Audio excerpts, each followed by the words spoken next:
Olá, gente, que bom estar de volta aqui com vocês. Para quem não lembra, eu sou a Marcela, eu sou nutricionista e sou autônoma, né? Sou dona da Nutricionista Marcela.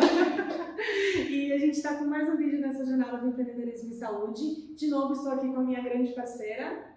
Larissa Marzinotto, eu sou fisioterapeuta pélvica, obstétrica, tenho uma equipe de atendimento domiciliar chamada Fisio Feminino. A gente atende em domicílio em São Paulo e região.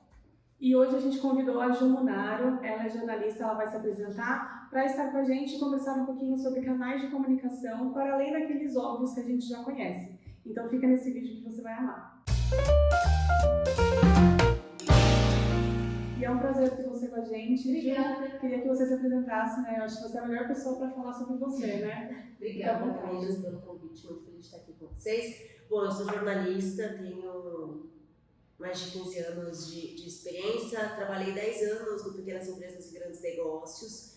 Me apaixonei por empreendedorismo, estudei muito a fundo o tema, né? Não só empreendedorismo, mas também inovação, tecnologia. Hoje eu tenho um projeto que é o Gente que Empreende, que é um hub de conteúdo multiplataforma. A gente hoje tem um podcast, uma newsletter. Semestre que vem a gente vai montar mesmo o nosso portal com trilhas de conhecimento e tudo mais, para falar de inovação para pequenos e médios empreendedores que querem crescer, que querem estar antenados com o que está acontecendo no mundo e ter informação para não ser deixado para trás pela concorrência, para estar sempre conquistando cliente e realmente crescendo. Que legal, já é muito interessante pensar nisso, né? Porque quando a gente, como profissional da saúde, a gente já está tentando ali criar uma certa afinidade com o que a gente tem disponível, né? Então, LinkedIn, rede social, enfim, a gente já está tentando criar essa afinidade. E aí é interessante porque a proposta que você traz, né, de você ter, por exemplo, um podcast, um site, um portal, com newsletter e tal, é algo que, sim,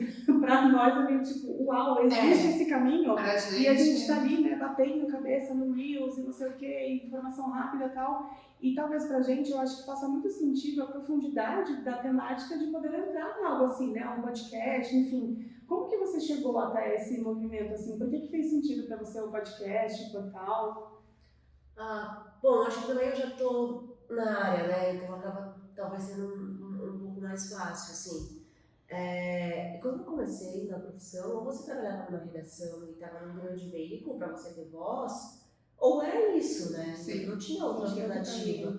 E com o tempo, com a internet, com a evolução das redes, a gente conseguiu ter outras possibilidades, né? E eu vi, né, no canal, então fazer um canal no YouTube e fazer um podcast, uma forma de falar o que eu realmente acredito, né? E não o que necessariamente cabe dentro de um veículo de comunicação, que era o que eu sentia falta, de falar sobre temas que realmente importam e tal. Então hoje a gente tem facilidade para a produção de conteúdo, né? É claro que o podcast eu faço num estúdio, que tem câmeras, que tem uma pessoa técnica para fazer a edição, para verificar o áudio e tal. Normalmente a gente faz uma produção numa rede social um pouco mais fácil, com o celular, às vezes sem microfone, às vezes até só o fone já ajuda, né? Por exemplo, a ter um áudio melhor. Mas hoje é muito fácil produzir conteúdo, porque você tem isso na palma da sua mão. Então, isso é muito interessante, porque você consegue se colocar o que você acredita, expor os seus valores, expor o que você faz. Você tem tempo para isso, né? Porque eu acho que é isso, nesse negócio de a gente ficar em rede social, a gente tem que pegar aquele conteúdo e deixar ele rapidinho, com falas rápidas, que vai ser aquela catchphrase e tal. Você consegue Você tem aprofundar, né? profundidade. Eu acho que é uma outra mídia e aí é sempre verificar o que vale para cada um também, né? Então, vocês falando para profissionais de saúde, vocês são profissionais de saúde. O que cabe para vocês na rotina de vocês para o resultado que você quer com aquela comunicação? Sim. Eu acho que isso é sempre importante, assim, porque não é a produção de conteúdo pela produção de conteúdo. Então, assim, o meu trabalho é produzir conteúdo, né? Eu, jornalista, o meu trabalho literalmente. Para vocês não, eu vou produzir conteúdo com que finalidade? Conquistar um paciente? Exatamente, captação. Era essa exatamente a minha pergunta para você, porque a gente sente que como que a gente vai desenhar, antes da gente aceitar ou não, antes da gente pensar se é algo que a gente precisa ir atrás, ou de repente às vezes é uma oportunidade que cai no colo. Qual é o objetivo que esse profissional da saúde vai aceitar ou vai engajar numa produção de conteúdo desse tipo?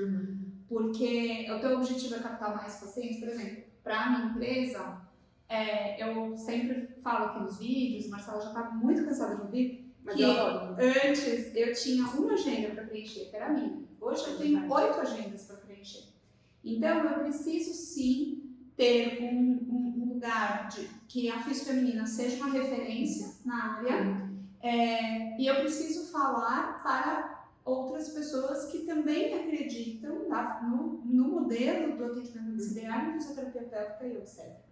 Então, aonde eu posso amplificar isso que eu estou falando em consulta, para que isso chegue a um maior número de pessoas, né?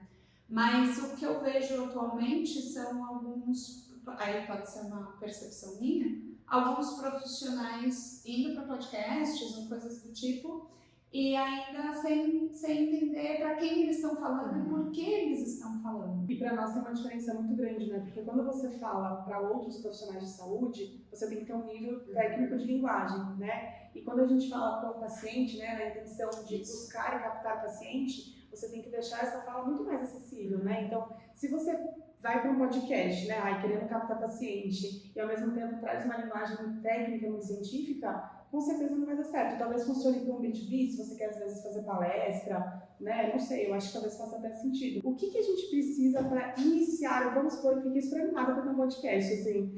Claro que existe, né, todo um processo atrás, assim, mas para começar, o que você acha que precisa, além de força de vontade, né? Sim, hoje os estúdios estão muito acessíveis. Tá, né? Tipo de fazer aluguel de estúdio, assim. Existem vários estúdios que você paga ali pelo período para fazer o seu podcast.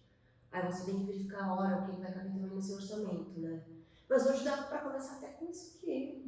Coloca 2 celulares e a gente faz um bate-papo ali, um podcast. Tá, né? Dá para começar de uma forma simples. Eu acho que às vezes a gente também precisa pensar fora da caixa. Porque a gente começa a ver aquele conteúdo sempre do mesmo jeito, né? Ou é a trend na rede social. Sim. Ou é sempre o podcast com aquele mesmo cenário em qualquer lugar. Então você acredita que tem que ser apenas aquele formato, é aquilo que existe, pronto. Ou é um curso, é sempre com aquela câmera, num cenário bacana, com arte ou sei lá o quê. Será que precisa ser assim? Será que não dá para ser de outro jeito? Quais são as outras alternativas? Eu sempre gosto de pensar desse jeito, assim, porque existem outras possibilidades. E a gente fica amarrado no que a gente vê todo mundo fazer. É claro que o que todo mundo faz acaba sendo mais fácil, porque quem já vê, já se identifica, já está... Você já sabe que a fórmula deu certo. É um reconhecimento. Mas não precisa ser necessariamente daquele jeito. Então, assim, vou fazer um podcast só de áudio. Por que não? A gente está com essa coisa do teu vídeo. Sim, pode ser um podcast só de áudio. Sim. Então eu pego o microfone, eu gravo tudo do celular, gravo nossa conversa aqui, edito ela e pronto. Sim. Então, isso também é possível. Dá para você começar com o que você tem disponível, né? Exato. E eu acho que o podcast é uma forma muito interessante de você justamente construir a sua credibilidade, porque você vai ter mais tempo para falar sobre você, sobre o seu conhecimento, sobre o seu trabalho, sobre os seus valores, mais do que aquele vídeo curto na rede social. E às vezes também pode ser não ter o seu próprio podcast, mas participar do podcast de outras pessoas. Com certeza, sim. Né? Então hoje a gente tem as assessorias de imprensa, por exemplo, que são, em geral, ainda muito focadas em colocar os clientes em grandes veículos de comunicação. Será que esse é o único caminho? Ou será que esse é o melhor caminho? Será que, de repente, estar no podcast com um assunto nichado de saúde não seja mais interessante? Para captar paciente, por exemplo, se esse ou para construir a credibilidade? Porque daí você vai conseguir tirar material para você, tirar cortes para você colocar na rede social. Sim, a partir disso você pode reduzir, né? E como você vai usar essa estratégia depois. Sim. Né? Eu não Porque sei. isso é muito importante também. Com certeza. Não adianta dar só um tiro. Você tem que pegar esse tiro e pulverizar em várias coisas. Eu não sei se é verdade, mas eu vi um dado esses dias de que as pessoas hoje em dia estavam consumindo mais YouTube do que a própria televisão, assim, tipo, quando você senta no seu sofá, que as pessoas assistem mais vídeos aleatórios no YouTube do que qualquer outra coisa, né? Isso foi um dado que me chamou muita atenção também, exatamente por conta disso, né? Assim, a gente às vezes fica preocupado em estar num grande canal, num grande veículo, mas às vezes ali já é um caminho super acessível para você estar, vai ter né? muito mais acesso e, na verdade, muito mais conexão. Sim. Porque se você está numa TV aberta, você está num programa super genérico, falando para muitas pessoas, que pode ser a minha avó, Sim. pode ser um empreendedor da saúde, pode ser um cara que tem uma oficina mecânica, pode ser meu filho. E às vezes você não sabe. Eu estava ouvindo no podcast ontem, numa entrevista do Mano, que estava o Paulo Vieira. Você E ele estava falando, eu consumo muito aos poucos. Aí estava ouvindo o Mano, e o Paulo Vieira estava falando que o programa de maior sucesso dele, ele levou para a Globo, e assim, nenhuma das pesquisas de consumo levava para essa possibilidade de programa. Assim, eles pensavam, não, as pessoas não têm esse interesse. E aí ele criou, que era uma entrevista de pessoas comuns no Brasilzão, assim, e de repente é um programa de altíssimo sucesso, porque ele falou, ninguém está falando sobre quem vai, as pessoas que são do Brasil, assim, né? Tipo, a avó, a tia, ninguém está conversando com essas pessoas e ouvindo os causos dela. E é uma coisa que conecta muito com o público. E eu achei que tem muito a ver com isso que você está falando, porque às vezes é uma demanda sua, você fala assim, cara, esse assunto é muito interessante. Não tem nenhum lugar que está sendo explorado. Vou começar a explorar e ver se isso está certo ou não. E eu acho que eu também gostei muito dessa questão da newsletter que você falou, né? Que eu acho que é uma forma de você atingir o público também com uma certa profundidade, diferente dessa questão rápida. Inclusive, para física feminina, acho que é legal uma newsletter. Uma newsletter. E é um jeito de você ter informação daquela pessoa. Porque se você está na rede social, você não sabe exatamente quem está ali falando com você ou vendo o seu vídeo consumindo. Com a newsletter você vai ter quem é homem, é mulher, qual é o e-mail de contato dessa pessoa. E é assinante ou é uma coisa que... Ou você acha que os dois caminhos fazem sentido? Você pode ser assinante. Tipo assim, eu vou pagar para fazer parte de uma newsletter. Tipo assim, eu quero falar sobre nutrição, eu quero dar dicas, enfim, e eu quero que a pessoa... eu acho que eles têm os dois caminhos, tanto de pagar quanto não pagar, né? Eu acredito que sim, e aí depende da sua estratégia. Sim. Então essa newsletter vai ser um produto seu para falar com o paciente. Pode ser interessante, aí você vai pagar, criar um clube ali para determinar assunto, tipo assim, as pessoas que estão interessadas naquilo vão assinar e seguir aquilo. Pode ser um cronograma alimentar, sei lá, o que você vai fazer ali, né, como nutricionista. Mas vai ter aquela newsletter dela abrir, né, quando ela receber, quando ela puder. Eu acho que é uma forma de conexão e necessariamente a pessoa que foi lá, se cadastrou, mesmo que seja gratuito, né, a pessoa foi lá, se cadastrou, ela abre o e-mail, ela tem interesse genuíno no que você está falando. Sim, faz sentido. A gente às vezes tem um pouco de dificuldade, quem não é da comunicação, quem não estuda comportamento humano como vocês estudam, de entender que existem outras formas de comunicação do que as que a gente consome. Então, por exemplo, eu já li muita newsletter, hoje em dia eu não assino mais. Então, para mim, nem passa pela minha cabeça escrever. Mas existem pessoas que não gostam de podcast. Eu amo podcast, mas tem gente que não gosta de podcast. E que vai para o Reels, ou usa o TikTok, ou... Sabe uma coisa interessante que eu vi esses dias? Era uma pessoa falando que as pessoas, o público, está cansado de vídeo, de ficar vendo, de ficar consumindo essas coisas. E que elas estão mais interessadas no áudio. Olha só. Eu sou 100% áudio. Então, é isso. Faz sentido. Então, ao invés de fazer um curso que a pessoa vai ter que sentar para assistir, eu vou fazer isso em áudio. Fazer em áudio. E aí, para você também, às vezes, é até um caminho. Mas porque fácil. se você não tem essa facilidade, né? Porque tem muita gente que fala muito bem, mas uma vez que está na frente da câmera, dá uma vontade. De repente também, às vezes, eu tô falando por mim. Um e-book é uma coisa que não funciona para mim. Você não lê? Não leio. Agora, um audiobook, de repente, para mim é um conteúdo que eu ouço no trânsito. Sim. A minha empresa é de atendimento domiciliar. A gente mora em São Paulo, eu pego no mínimo 40 minutos entre uma paciente e outra. Então eu fico muito tempo no carro. Por isso que eu sou, né? Consumidora de áudio. Exato. Mas desde sempre eu fui. Então, um audiobook, de repente, se é uma plataforma de áudio ou alguma plataforma do tipo, funciona muito bem. A questão é fazer essa pesquisa com o seu público. Eu acho que isso é muito interessante, né? Então, acho que a gente podia ficar 500 horas conversando, né? Ia ser maravilhoso, enfim. Mas eu acho que pra gente resumir, assim, eu acho que fica o chamado pra gente olhar para outros canais de comunicação, né? E entender o que faz sentido pra gente. entender o que faz sentido para o seu público e o que você quer, afinal, né? Eu quero captar paciente, ou não, eu quero me tornar uma autoridade dentro da minha área, pensando em conhecimento científico. Então, você fazer todo esse alinhamento do que você quer, para onde você vai, para entender o que vale a pena postar, né? E aí não é produção de conteúdo pela produção de conteúdo. Exato. Porque a gente até estava falando antes, né, de gravar o quanto tem cursos e o pessoal de marketing, esses gurus e tal, vendendo as fórmulas e tudo. E não é que aquilo não funcione. Pode funcionar, e muita coisa do que eles falam ali faz sentido, mas eu sempre sinto que aquilo está muito voltado para influenciador.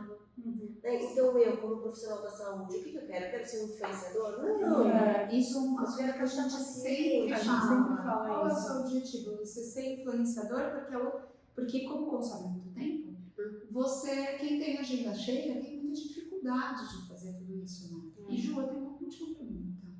Se é uma pessoa que a gente abriu aqui várias possibilidades, só que ela é profissional da saúde, ela não entende muito sobre isso.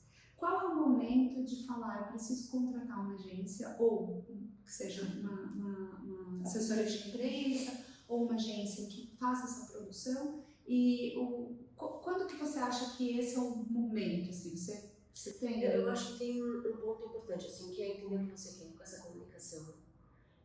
Entender qual é o seu objetivo com a comunicação, entender quem é o seu público, para então você conseguir dialogar com essa agência.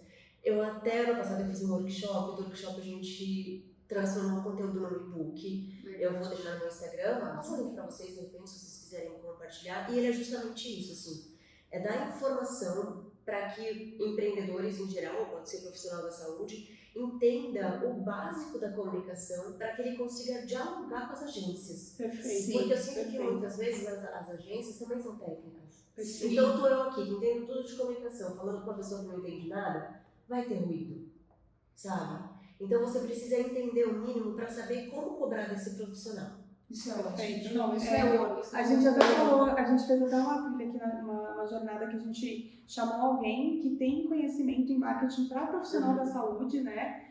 Foi a Jéssica Ru, né? Que veio conversar com a gente. Porque também existe uma responsabilidade em lidar com empresas de saúde, né? É diferente. Então, da mesma forma como tem legislação, tem que ter essa sinergia de ambas as partes. Então, o profissional ele tem que estar ali minimamente envolvido para conseguir saber o que cobrar da agência, e a agência também tem que estar minimamente envolvida para saber também, né? E é isso, assim, eu acho que quando uma empresa se torna grande, ela vai ter a própria marca dela forte, então é uma história. Sim. Quando você é pequeno ou até médio, o fundador, o empreendedor ali é a cara do negócio. Então você com a sua clínica, você é a cara da sua empresa. Sim. Você vai ter que pôr sua cara ali, sabe? Sim. Ou aquele conteúdo tem que passar por você, porque são os seus valores e o seu conhecimento que vai trazer Tem que ter o credibilidade dedinho ali, né? Tem. Tem que ter o dedinho. Então não dá para simplesmente largar a mão na agência, porque vai ficar um conteúdo frio, que não vai conectar com ninguém. Com certeza. E o que é importante é conectar. Sim. Assim, por que eu vou na sua clínica, por que eu vou contratar você e não outras profissionais? Sim. Porque eu achei bacana o que você fala, Sim. porque eu achei interessante como você faz o seu serviço, a sua responsabilidade. Tem um reconhecimento em algum nível ali, né? De conexão. Sim. Como que eu me identifico com esse profissional, com essa Sim. pessoa. Assim, não dá pra simplesmente largar a mão da agência. É isso. Então não é que você vai contratar a agência e não vai participar de nada, ela vai fazer tudo pra você. Não é isso. Essa conexão, ela é muito importante e ela só vai existir se você, profissional, se você empreendedor, estiver ali à frente. A agência pode ficar com o designer do negócio, sabe? Com a edição de um vídeo, para pensar junto, fazer um brainstorm de que pautas podem ser interessantes, sabe? Mas você vai ter que estar ali junto, construindo essa comunicação. Eu sei que é uma tarefa mais. E se você está nesse momento profissional de dar um passo além para empreender, você precisa fazer isso. Eu fui a pessoa que contratei pessoas e falava assim, eu não quero fazer parte disso que você desenvolva. E aí eu tive toda essa curva de aprendizado até hoje. Eu tenho uma agência maravilhosa, que é a Vitória Souza, que faz inclusive também a comunicação de Tsunami. Ela é uma empresa só focada em mulheres, ela entende a nossa comunicação. Eu dou sugestões de tema, ela desenvolve, faz o design. quando tem alteração, e aí sim a gente junto trabalha junto. Mas para eu entender isso, nossa, demorou bastante, viu? Então, assim, isso é ouro, precisa ter comunicação com a agência mesmo, né, Ju? Ju, obrigada, foi uma troca sensacional, vontade de conversar por horas, mas a gente vai ter mais um vídeo juntas, né? Então, eu queria só que você falasse de novo o nome do seu podcast pro pessoal. O podcast é o Gente que Empreende. Me siga nas redes sociais, @Juliana Monaro, tanto no Instagram quanto no TikTok. Meu podcast é o Gente que Empreende, a gente está no YouTube, Spotify, tem no Instagram também. Segue lá, gente, que eu trago muita coisa, muito conteúdo importante para inspirar, para coisas técnicas também, então tá bem legal. É mais um jeito também de estarmos próximos de outras empreendedoras, né? Então, Isso. além aqui da comunidade, também através do que você faz, a gente consegue conhecer outras histórias e se conectar também, né? Obrigada, Ju. Obrigada, Ju. Obrigada, pessoal. Espero que vocês tenham gostado dessa jornada. E semana que vem tem mais de novo com a Ju. E é isso. Beijo, até a próxima.